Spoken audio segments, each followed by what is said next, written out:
I guess I'll start off and just, certainly want to thank everybody for this season from your guys' perspective, from the professionalism that you've shown. Obviously, it was a historic year in many ways. Obviously, for the franchise, getting the President's Trophy is certainly something that we're proud of. But obviously, there's still work and steps to be done. I think as we go through the process of talking about, some different things, you'll hear that and some common themes that were in the exits, with the players.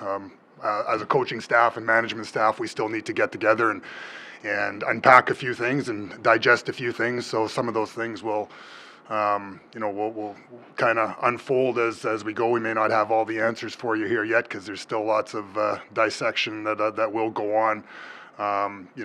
With us here, but again, to a man, everybody certainly was looking for more, and it's incumbent upon us to continue to try to take those next steps. So, thanks. I want to say this before too. I want to everyone here, thank you. My first year for your professionalism, the softballs that you threw at me sometimes there, I appreciate that. Not Kenny, you too. You're involved in that. But at the end of the day, I really appreciate it. Obviously, this year, a lot of great things happened. We all wish that we were playing tonight instead of having to watch it. But at the end of the day, you guys play a part in what happens here. With us, obviously, how the message comes out, how it. With our fan base and the city and the province and all our Jet fans and obviously the players themselves. But, we did a lot of great things this year. No one's really satisfied with what we've done. But at the end of the day, we did some really, some things that we can be very proud of. So for both of you gentlemen, then, knowing what you do now before the major dissection starts, the areas that you excelled at in the regular season, and that you weren't able to repeat that in the playoffs, and I don't think that's maybe to be expected, but is there a big lesson that is learned here, as much as you achieved during the regular season, that there is still much to achieve at the playoff level? Because certainly from the statistics, and if you look at 5-on-5 hockey power play, getting the leads after 40 minutes and that sort of thing, those things just did not happen with the same regularity. Well, I think, every season takes on, its own life. There's no question about it. And every season kind of has seasons within it. You have obviously you come to training camp, you lay a foundation in place. That's what the coaches do. And the coaches and players get on the same page to start off on that foundation. And, then you get into, the first part of the season, you keep going up until, whatever Christmas time or the trade deadline. And then it changes again. You have to shift gears and the game starts changing itself as well. And obviously, you play the 82 games to get your foundation in place, to understand your team, to go through adversity at different points in time, how you come out of it, try different things, see different things. Then the playoffs are a life of their own, and every series is a life of their own. So, again, it's getting through that first round is obviously a major hurdle for, every year for 8 teams. We talk about at training camp, eliminating, 8 or, obviously 16 teams get eliminated just in fact to make the playoffs. And that should never, ever be taken for granted. It doesn't matter what organization, you're in. You have to earn your right to get to the playoffs, and then you have to earn your right to get through, the different rounds. And, again, we talked about it a lot, and Arnie, coined the phrase quite a bit. It's about the moments when you come into playoffs. Every single moment matters, and the momentum from games to games not necessarily there. It's the momentum within the games, and those are created by moments. So I think, in talking to the guys, again, those common themes is just understanding how important, each and every detail is, from game to game is what you learn, is what you grow. Obviously, there's several several teams that are participating right now that have, been there before. And, that's what we want to get to. We want to get to that point where you have the battle scars, you have the knowledge that, again, you know what to expect and what it's going to take to go beyond that next level. And, again, to a man, we talked about, last year sitting here, we talked about the playoff series and, maybe missed opportunity, what's left on the table. We need to go back home this summer and that summer and get X% better. And we said to them, you did. You took the homework assignment and you came back. We had a good start. We had a good, good base to a year, but there's got to be more. And, that's the beauty of sport is you get challenged. And, we're fortunate we have a real strong core of guys that are going to push, pull, and prod. A lot of different guys that are, on the good side of 30, I guess, in the sense that there's still capacity for them to grow. That's the group of guys that, we're going to, challenge to, help take us to that next level. And again, we can't be underestimated. We have the best goaltender in the world. And, for us, that's an important thing, for us to keep building on. Well, for me, kind of, Kelly, towards your question there, the 82 games for me, go over the course of the season, whether that's, your goals against average or your goal for, whether that's your power play, penalty kill, like you said, there's things that you do maybe analytically you're really good at, both with and without the puck. Playoffs are a different animal. The sole thing about the playoffs is you have to win games. And to me, whether we got blown out in a game like we did in St. Louis, or we got in a game, like Game 7, or we got into a game like we had in Game 4 down in Dallas, where it was a game that, in my opinion, we should have won. To me, it's the moments, like Chevy just mentioned, that the playoffs, you just win hockey games. Teams that have the best penalty kill aren't playing in the Stanley Cup playoffs, or may not be playing right now. There may be the best 5-on-5 team. There might be scenarios where that, when it comes to the playoffs, it's a different game, and all it is about is winning your series. It's winning those games, and however that comes about, whether you score 4 power play goals or your penalty kill does something, or you limit the other opposition to limited opportunities to be in your end of the rink. It's only about winning. It's only about winning. That Game 6 for us in Dallas, that was a game to be won. And you know what? We were one shot away from accomplishing that, and that's all that mattered. All we cared about was getting home for Game 7. And at the end of the day, I don't care what the analytics are. There's things that our staff, my staff, we will look at. We're going to go over, and we are going to look at so that we run into this situation next year, that we do score that next goal that wins that game, that gets us to win a series, to move on to the next round so that we can be playing tonight. But to me, there's the biggest thing, and it's what I've kind of stressed with our group all year long, is that you learn over the course of 82 to play at this time of year, because it is another animal. It's a different game, and there's lessons to be learned over those 82 games. There's things you have to do nightly during that time. But when you get into these playoffs, I think our group has learned a lesson. They've learned on both positive and a negative side of things what it takes at this time of year. And real proud of our group. We went through some really, really emotional, and I'm not talking about our last game. I'm talking about emotional things that happened prior to Game 6 in Dallas. Things that, just the emotion of winning that Game 7, the downside of those games in St. Louis, us not being, at our best for Game 1 against Dallas in our building and gave them home ice. So there's a lot of things for me that happened over the course of this playoffs that are extreme positives. There's some things, again, that we're going to have to grill our group on and get better at so that we hit this again next year, that we're better prepared for it to have the outcome fall in our favor. Scott, I was reflecting on maybe some of the exit interviews since you've been an associate coach, and this team's taken steps forward from, prior to your arrival, missing the playoffs, then the pushback year, then the Colorado year. You guys accomplished so much, and I wonder if there's a sense that it feels like you've climbed a mountain, and now that you're at a peak, you look up and you're like, hey, wait a second, there's another couple levels to this. So how do you get, those fight for the middle, manage those moments like you're talking about?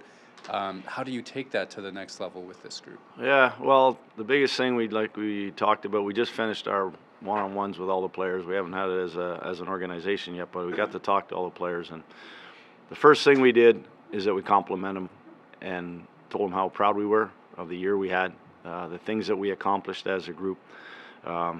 Just the fact that we won the President's Trophy, that we were consistent for 82 games, that we did all those things. We had individual players have career years. A lot of things that we had young players that matured and took a step forward. But you're right. We got here and we're not playing tonight. We're not playing Edmonton tonight, and we haven't achieved what we're all trying to achieve, and that's to win a Stanley Cup. And if you're not in this game to do that, I'm not really sure why you're playing, because that's why I'm here. That's why Chevy keeps doing it. That's why our ownership has a commitment that they do. It's the players. It's what our group, just listen to our players talk about how disappointed they are right now after all the great things that have happened, how disappointed they are that we're not playing tonight. And that's good to hear, but it also means we have a reset. Like last year, and like you mentioned, those other years, there was big learning, just learning what playoff hockey actually means. This year we learned it, we lived it, we grew through it. But it's our goal now is to win the Stanley Cup. Now we know we've done a lot of good things. Now we know what it takes. We still have more to do, and as a staff, as the players, these guys are all going home with that mentality, and we're going to follow up on this all summer long, so that when we get to training camp, that's part of our objective. Is that we're watching these teams that are playing right now. These 4 teams have great experience at this time of year, and how did they get it? How did they get to where they are right now? To see Carolina, see Florida, see Edmonton, see Dallas. These guys have been here, and they've been here, and we just have to look in our division. Dallas has been here for a number of years now. So, so for us, we want to be one of these groups. We scratched the surface this year, and so it's now about what happens moving forward. And I'll just, I guess, add a little bit to that. Sitting here last year at this time, obviously it was 2 weeks earlier, but we were in very different circumstances. Obviously, Bones had retired, and we were looking for the next head coach of the Jets, and I just sitting here going through the exits. Last year I went through the exits by myself. We had the management, and you're going through it. There's a lot of, I guess, questions by the players, like who's going to be the boss, who's going to be coaching, what kind of systems are we going to play, are we going to mesh? And I think the advantage that we have here is listening, with Arnie talking, like, we were fortunate to have Arnie here. He knew the players, he could develop a plan, but now he's coached them for a year. He's got, their levels of expectations of themselves. He's, the exit meetings really have just been put on pause. Like, the coaching staff, Arnie's going to have, one-on-ones with all these players during the summer that are much more extensive than the 15 or 20 minutes, that you have allotted for them, here today. So just that ability, not to try to get up to speed, but now to be up to speed, but push it forward, I think is an advantage for us this summer. Lots of big picture thoughts there. I'll pivot to a specific one. Your guys really showed up in the media for saying, hey, Nikolaj Ehlers, we love him, what a teammate, all of that sort of stuff. Now he's an unrestricted free agent, and some uncertainty there. What can you tell us about his future with you? Well, obviously he's at the World Championships right now. I talked to him the other day when he was going over. We haven't had the ability to sit down, with him like we had with with the other players, Nino as well. Nino's over there, so we'll finish that process when they're done. I did get a chance. Nikolaj's agent was in town here. We met probably for about 2 hours on, I don't know what day it was, the off day, Monday, I guess, when we had an off day, in those regards. So, we chatted. Obviously, Nikolaj's been a player that's grown up in our organization, drafted, developed him, someone that we think the world of. We obviously went into this year eyes wide open that he was a potential unrestricted free agent. Players earn that opportunity, and when we get a chance, to talk to him, we'll put our best foot forward with him to to try to make our case to be one of those guys that can be a unique Jet for life type player, and we'll see where it all goes there. But the relationship is great. And he did contribute to the success of this organization on many fronts, and we hope that that's something that can continue. And if he does choose to go in a different direction, then obviously as an organization we'll have to evolve, and as we have in the past with other things, and it'll be another opportunity for us to grow in a different area. Kevin, going back to the trade deadline, obviously you couldn't have anticipated some of these key injuries that came up, and there's so many of them in the playoffs with star players. But there was obviously some banked or accrued salary cap space. Obviously, you tried to do some things. Looking back now, is there anything you would have tried to do differently, whether it was other moves or some of that depth? Yeah, again, obviously the cap works in a lot of different ways. Earlier in the year, before you get to the deadline, you look at maybe doing some different things as well, but you don't have the cap space that, teams that are maybe an LTI, at that point in time, can do, and that's just a function of the way the system, is. Obviously, you manage the year judiciously as you can to try to have cap space, accrue. When it gets to the trade deadline, it's kind of like a box of chocolates. You don't know necessarily what's out there. Like there's different opportunities.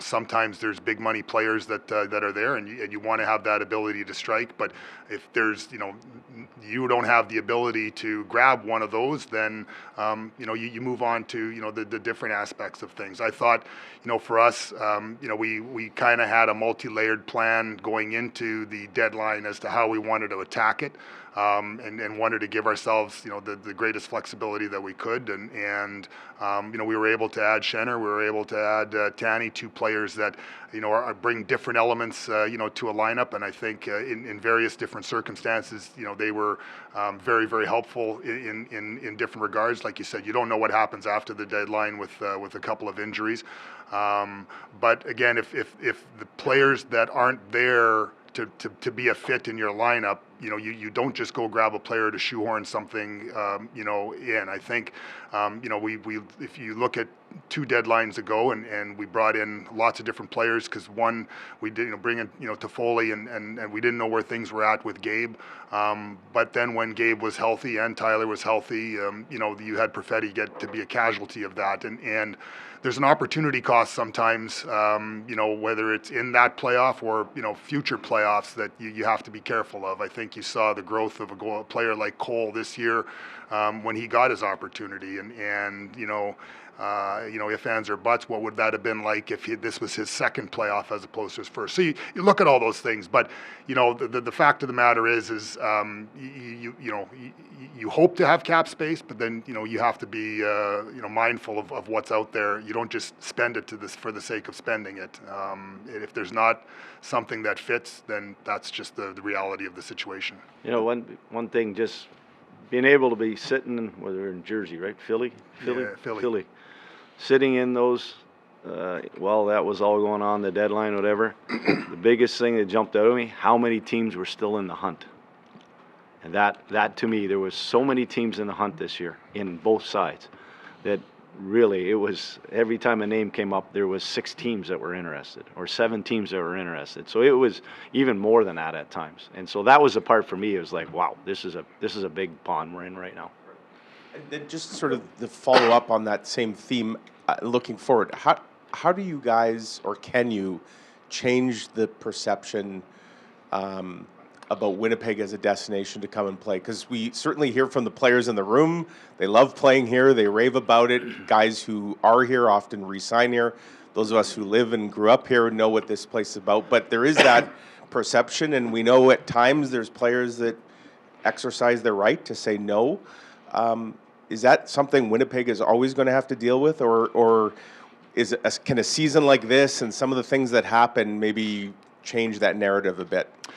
Again, it's a great question. I don't know if there's one, standard answer there. I think, again, you go back to no trade lists and stuff like that. A lot of our players have no trade lists and have various teams on them. We don't really ask them why, they may choose the 6 to 8 or 10 teams that they have on it, and they all have them for their own, particular reasons, and certainly that's there.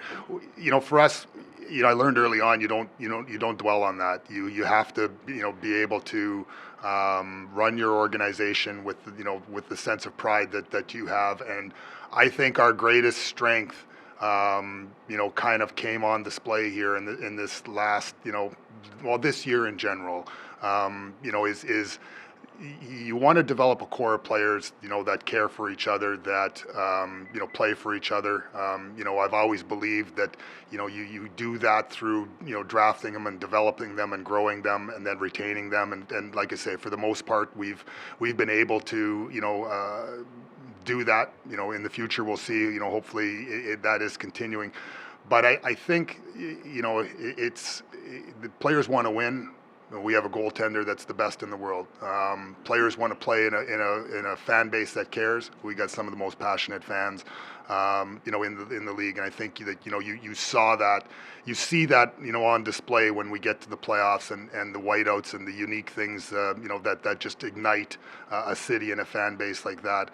But I think the real thing is that you get that sense of family with this group of guys, and if you're a player around the league, we heard from so many different people outside of our organization, just, again, the caring and compassion that this group has for each other. And you can never force a player to want to play somewhere, but, I know if I were one of them, I'd want to play in a place where, I matter. I matter to the fans, I matter to my teammates, and I matter to the thought of trying to win a Stanley Cup. And in the future there may be guys that don't want to. We'll move on. We'll find the guys that do, and we'll do our best to make this city proud.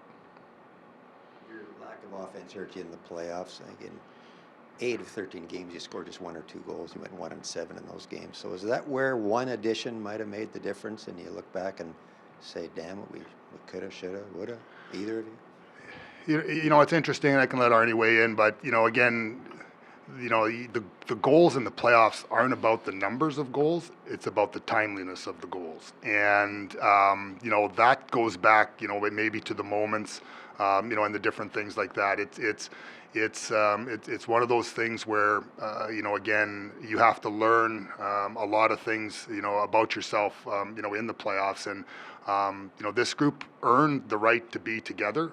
If there were opportunities where we felt that we could add players that were going to help us win, we were, obviously fully prepared, to do that. But, again, you have to create your own moments, and I think that's something that, whether you're a first line player or a fourth line player, that's what playoff hockey is all about, and hopefully the experience that we went through will, help those players in future times.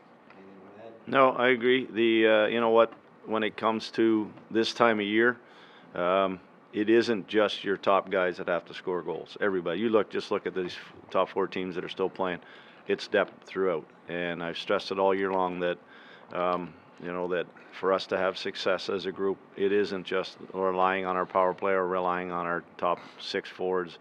And it is an area that we have to grow, that we have to continually get better. And it's something that, the successful teams are the ones that are having, you look at Florida, that third line, what's going on with there. Last year, Edmonton going in the finals, it was their bottom 6 forwards that were so good for Edmonton to get them in that position, and then you see with the other teams as well. And so it's a part of our growth. It's a part of these things that we didn't accomplish, that we didn't get the timely scoring, but we didn't get the depth scoring that we need as well. And that's not putting the heat on just our depth guys, because I think going into last night we were number 2 in points by our defense, which through two series, which is a great stat, but we also need it throughout our lineup. And that's those timely goals. It's those moments that when it is a 1-1 game and we have, before we have to go to overtime against Dallas, we find a way to to get a greasy goal, to get a goal that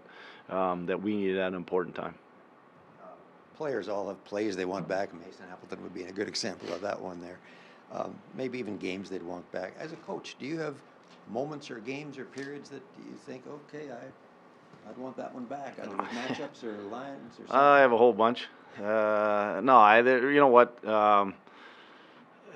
obviously got off to, the start against St. Louis. The game down in there, Game 3. Like I mentioned, I really liked how we played for 30 minutes in Game 4. I didn't like the stretches and the moments that happened in those road games in Games 4 and 6 in St. Louis. There's some things that, whether they were matchups, they're a little harder to do on the road than they are at home. The one that kind of gets me a little bit, and I knew it was coming, was Game 1 against Dallas. Coming off the high of Game 7, I knew that there was going to be that moment where Dallas and their experience and Pete DeBoer was going to push Game 1 at us. He was coming, and they did. We had chances late, especially late in the third, to tie that game up. We didn't. That was a moment lost for us. We played 82 games to get that home ice, and you saw what we did in our building. And so for me, that's one that got away. That first one. I think that just there's moments, there's things that happen. For me, there's areas that you'll look at, whether it's lineup or whether it's matchups or whether it's little things. But at the end of the day, we put ourselves in a position to get home here for Game 7 after having that, not winning Game 1, and it didn't happen. And that's kind of sort of grabs at you. That's the part that kind of, really bothers me a bit about that we didn't get that chance to come home for Game 7, because I liked our chances. Scott, if being 5 to 10% better was the mission for your club that led to an historic season, what are your early thoughts on what might be your credo to motivate your club to going into the next campaign? Yeah, like Chevy mentioned today, we had 10 or 15, 20 minutes to talk to every player.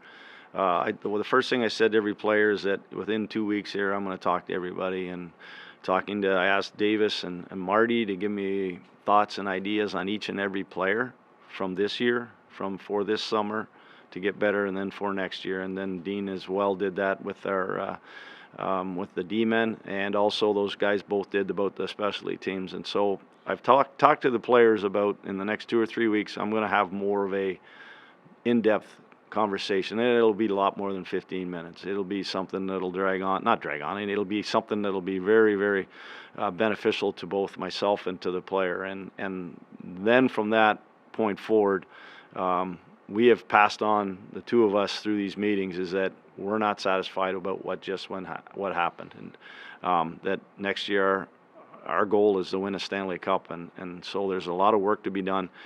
I'm not going to say that's because I haven't really got it together yet on what it is. It's the 5%, 10%. I think it has a little bit more to do with that, how we played and how we have to play right now because I hear it from teams that have won. I've heard about, I was in Washington the year after they won. I heard about what they had to do for 4 rounds. And so that's some of the knowledge that I'm going to take from sort of listening and watching some of these past, Cup winners. And that's the stuff that we're going to have to kind of, we were pushing to be that 5 to 10% better. Well, that should be already there.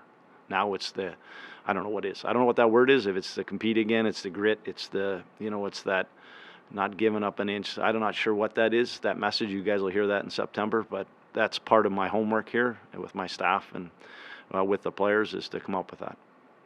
And Kevin, when you said that you want to develop a core of players who care for each other, over the weekend, what was the most impactful thing that you observed in how the group supported Mark, and in your belief that tragedy will lead to growth with them as a group or a family, as they put it? Yeah, I think, when times are at their lowest, that's when people really really show themselves. And when there's that loss, again, it's one of those days that you're gonna sit and remember, for a long time. Arnie called me early in the morning, to let me know that he had just spoken, with Scheif and that.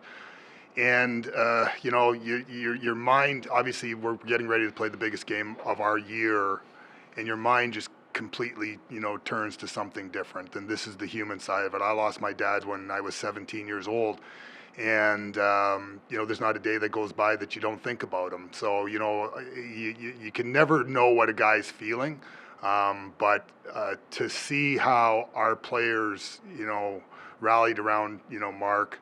You know, we had it was one thing, you know, as an organization, you do different trips. You have mom's trips, you have dad's trips, and so I've been fortunate to be on some of those. You know, in this particular case, you know, Brad was, you know, someone that, you know, Mark was our first draft pick, and you know, I've known, you know, that family now for over 14 years, and you know, those are things, but you know, you can't talk about being a family. You act like being a family, and I was really proud of how all our players came together, and you know, just, you know, again, but it's not surprising because, you know, as a group this year, you know, that's what it's been about. They've held each other accountable behind the scenes more so than people even know. They've been hard on each other. They've pushed each other. They've, you know, argued with each other. But that's you know, again, that's what you strive for, you know, in a team. I don't know that we're going to win the President's Trophy again next year. Obviously, those are, you know, unique, you know, circumstances. But I feel very comfortable sitting here saying that that group of players wants it. They want to, you know, push. They want to be pushed. You know, and it's interesting, like, tremendous accolades and kudos should go to Arnie and his staff, you know, for being nominated for, you know, the Jack Adams Trophy this year, and it's a well-deserved thing. But you know, and I had the fortune, you know, of being able to tell the team that Arnie was, you know, being nominated, and what I said to them was, as much as, you know, that's an individual coach's recognition. We're like, well, what's the coach's job? The coach's job is to try to get a group of players to come together, to play a certain way, to believe in doing something, to believe in what a coach is preaching, and go and execute it. And so, as much as, you know, that's it's Arnie's being recognized. He's being recognized for getting this group to care about each other, play for each other, play a system.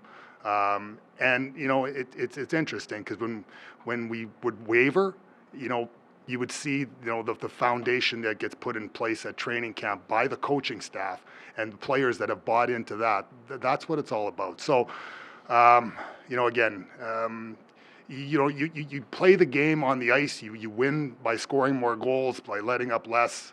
You know, at the end of the day, someone wins the game, someone loses the game. But I truly believe that we've got a bunch of winners in that room for how they, you know, played that scorecard, you know, on a nightly basis over the course of 100 and some games, including, you know, preseason. The biggest thing for me, talking about Game 6, and that day, it's not just the game itself. That day was a very long day, but the biggest thing that I had and I knew was that I knew our team, how they were going to handle it. It wasn't like we were walking into something we weren't prepared, in the sense of, because we had been a family, because we had cared for each other. It's been growing here the last few years, and I saw it all year long. And I knew how that was going to get handled. I was 99% sure, and they did. They went above and beyond how they handled that Game 6. From the time everybody found out, when I had to tell them in the morning, to the moment, or the time after, you know, after we had lost the game, how they handle it, that's how I knew they would handle it, because they had handled stuff not as severe as that, but they handled it as a group. They cared about each other all year long. There's some things that happened that you guys don't know about that happened over the course of the year that they handled unbelievably well amongst each other, and I'm so proud of them from that point, but also obviously what they did in Game 6 and that day. And you know, obviously it just shows how much they care about each other. Scott, you've been part of this community since the early 80s, and obviously coaching in with the Moose and associate coach here with the Jets. But was it any different this year, your first year as a head coach in Winnipeg? Yeah, whirlwind. Honestly, seems like yesterday I was sitting here talking to you guys about how thankful I was about getting a second chance. It really is. How fast, I know that it's going to get crazier next year with the Olympics, but just the schedule certainly bought into that or built into that. It was an amazing year, and and so first thing I did when the players walked in the room was the first thing I did was thank them for helping me in my first year. Every single one of them, whether you played a gigantic role or whether it was a small part. I was so thankful to the players and my staff, management, ownership, for giving me the opportunity. For me, it's a dream come true to be back doing it. But again, I'm still to see the passion what I saw in the playoffs from our fans. That's why every one of us, every one of these players, and obviously we never got the chance to play that Game 7. We knew we would have won it. But at the end of the day, for me, this is a start of something that I'm hoping ends with us one day, holding that Stanley Cup. And that's, like I said earlier, that's why we're here, and that's what this group wants. And we got to do all the right things to get there. But for me, it's it's maybe a month from now we'll sit back and kind of look at it, and certainly we'll talk about the great things that happened. But at the end of the day, we didn't win. We're not playing Edmonton tonight, and that's the one thing that is still sort of gnawing at me a little bit. But real proud of our hockey team, real proud of certainly all the things that went on over the course of the year. Extremely proud of how they handled Game 6. But it's been quite a year for me. When we talk about development being such a big part of this team and their growth, and so you had a lot of players obviously with the Moose who took steps forward, but Elias Salamonson, obviously he was a late training camp send down to the Moose, and player rookie of the year, defenseman of the year. Yeah. What can you say about his growth, and obviously AHL All-Star as well? Yeah, so I met with Elias on Monday as well, and had an opportunity to chat with him about his year, about his experiences, coming over, and what he learned, what he knows more about the North American game, and it is a different animal. But he had an exceptional year. Not surprisingly, again, we've been talking about him for several years in different settings like this. That we feel we have a really good one there. Unfortunately, he got a little bit of a setback there with his injury that kept him out, a little while there. So, again, the opportunity to evaluate him in the National Hockey League, kind of shifted a little bit as far as, letting him have that opportunity and having the coaches there. I remember 2 years ago when he was at training camp and we had to send him back to Sweden contractually still. I remember Arnie asking me, there's no way we can keep him? There's no way he can stay? Are you sure? And he was running the D at that time, so obviously he was, pretty D-centric at that point. But, we're excited. And again, I think if he has a really good summer, I think he's someone that could, force us to make some big decisions. We have a role model in front of him, for me, is that Dylan Sandberg. And to me, that's the best part about it, is we have somebody that, that we can talk to him about. We might have already talked to him about it, but again, it's just that it's just part of how we got to do it the right way. And the biggest thing, we want to make sure that when he's ready to go, he's ready to go. And we're not force feeding this. And I think he's a good enough hockey player that he'll find his way in. Yeah, you're fortunate as an organization when you have ability to be able to let the players show you that they're ready, as opposed to you having to put them in a situation and hope that they're ready. Because that's again, we talk about with players, we want you here for a long time, not just a quick minute. You want to be a long time pro. Do you have an update on Dmitry Brzezinski? We've had some conversations with his representatives. We actually had a Zoom call with him probably. We were on the road, so I guess it was Game 4. Larry Simmons and I, he's got some decisions that he has to make. Obviously, we think he'd be a perfect, fit in our organization here. And but again, there's lots of different factors that go into their decisions, and we're still hopeful. I don't really have an update per se to say what the chances are, but again, we've had good conversations with them, and I guess we'll just see. And lastly, Kevin, just you've known Scott for a long time. What's the most valuable lesson you learned as you went back behind an NHL bench for the first time in over a decade here? Yeah, again, it's interesting. One of the things that really came through, in our exit meetings and talking to some of the players there was, the accountability that he was able to hold the players, to the fairness. That word came out several times, in conversations with the players that, hard but fair.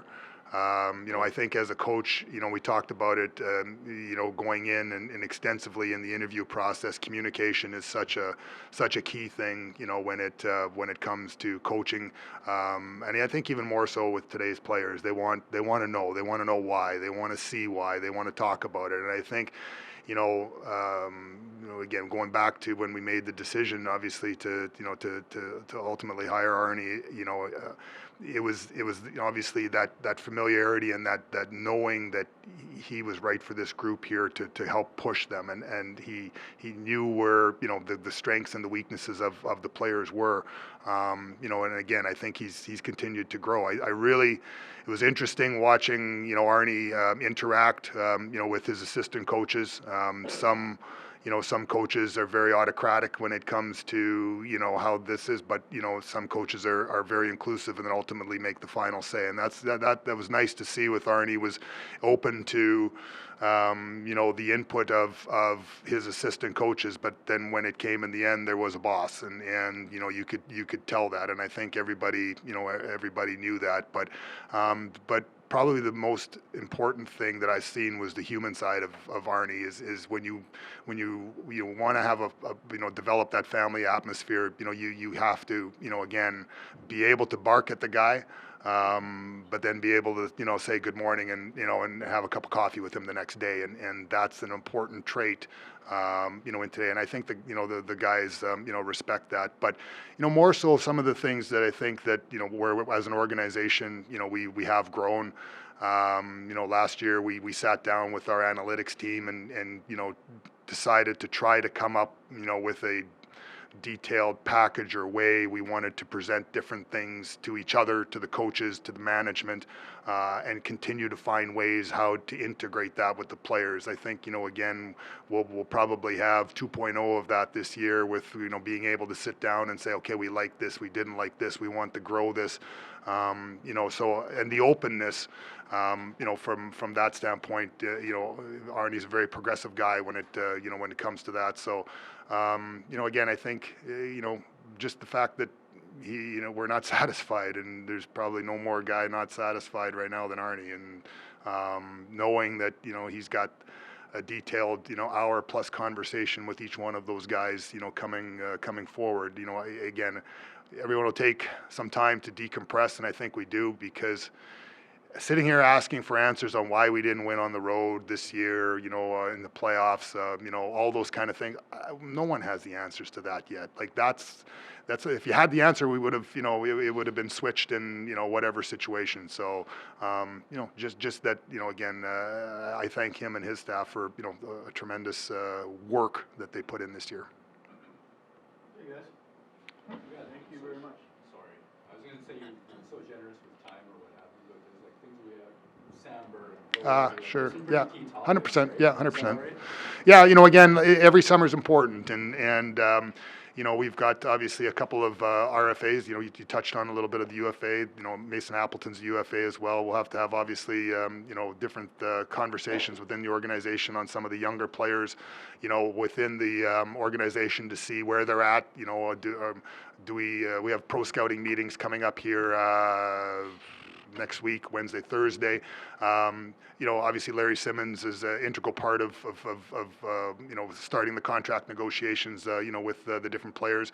Spoke to Gabe, spoke to Sammy. Both of them were in exits, here today. And I think the exciting thing for us is that we have some of those kind of players that, are on this side of the 30, plus years. And those are the guys that have capacity to grow. So those are some of the guys that we challenged, kind of the most. The contracts and that's going to take care of itself. We'll work on that. We'll find a way to find common ground. But those are the guys that we're challenging. And we challenged Sandberg last year, obviously saying, look, Brendan Dillon's not coming back. Now's your time. And he took that step. So those are things that, again, as an organization, proud of. Morgan Barron went from wing to center this year. Those are interesting things that, again, as a group, we're going to have to sit back and talk about. The business side of it, finds a way to take care of itself. And whatever the cards are dealt, with respect to UFAs and finding a way to keep them or not, we'll deal with it. And sort of, Chevy, just one final one on that, but we talked to Adam, obviously, this morning, and he said he wants to be a Winnipeg Jet for life. Yeah. I imagine the feeling is extremely mutual. He does have the one more year, Yeah. but as does Kyle. But would those be things maybe later in the summer you'd be turning your mind to? Yeah, no, actually, right now we've turned our minds to it. Again, I'm very open to both of those guys in their conversations. That I believe they're a big part of our success, and want to keep it that way. And again, timing's different for every single player. Chuckled with Laus this morning here when I told him that obviously I'd like to get to him sooner rather than later. Last time when we did an extension with him, I called him, I think, a week before the deadline, and his heart sank. He thought he was getting traded, and so I said, I don't want to put you through that, but it takes both sides to make deals, and there's timing, and it's not necessarily always just timing within your own group. There's timing of what happens around the league and stuff like that too. So I guess I just caution everybody, don't read into anything sometimes if timing's slow or fast, but very, very open. Like I think the world of KC, and I think the world obviously of Laus. Again, the leadership, like he is Winnipeg. He is what it embodies, and but again, like, it is that for us, for me, and it's kind of what helps drive me is, I said the same thing to Helly, he said the same thing to Scheif, like, we were lucky enough to call your name, on the draft floor, and we were exceptionally lucky that, you put the time in your own game to become the player that you are, and then, you committed to us, and I commit to them that, I'm going to do everything I can, and to try. We've traded more draft picks than any other team in the league, I think, to try to keep pushing this forward. And ownership is committed to wanting to do that. That's what drives Mark Chipman, David Thompson. We have board meetings. We had board meetings there just before the trade deadline, and I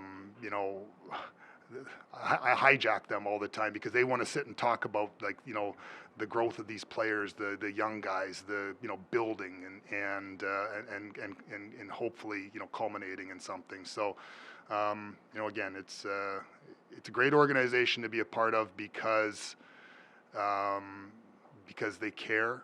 It's even a better part of being in Winnipeg because, like I've said to many of these people that texted me, like, I'm proud to be a Winnipegger for what I've seen, from not only this team, but these fans, and it's special. Scott, I know you're not a doctor, unlike Play one on TV. but usually postseason or post-playoff is when sometimes we hear about injuries. I don't know if you want to put names to guys or just give us an idea of maybe what some guys might have been playing through, because I suspect we heard Luke told us yesterday he had 2 cracked ribs. Yeah. I imagine there's other More guys. personal. Yeah, I mean, yeah. There's certainly guys. We're obviously at this time of year, you're going to be playing hurt. I mean, I think Josh mentioned we wouldn't have had him for the rest of the playoffs, so that was a big one, obviously, and just it was interesting, the fact, and this goes back to our group, just the injuries that happened. Not only we didn't have Gabe and Nick to start the playoffs, and then we lost Scheif and JMO in that series, but those other guys, we had guys that stepped in that hadn't even been here all year. Jad came up, and even Tony Otto, I know he was here earlier, but the guys that had to step in and play for us, and there's lots of those injuries that are, guys are, we're actually, there's some guys that have some stuff that get looked after, but at the end of the day, guys played through some stuff that that you have to play through at this time of year, and and just like a lot of during the regular season, there's some injuries that guys kind of keep away. You wonder why they're not playing at their best. We maybe have a little bit of more of an insight to it, and just that's hockey players. That's pro hockey. They want to play. It was a hard one, it was a hard one with Luke.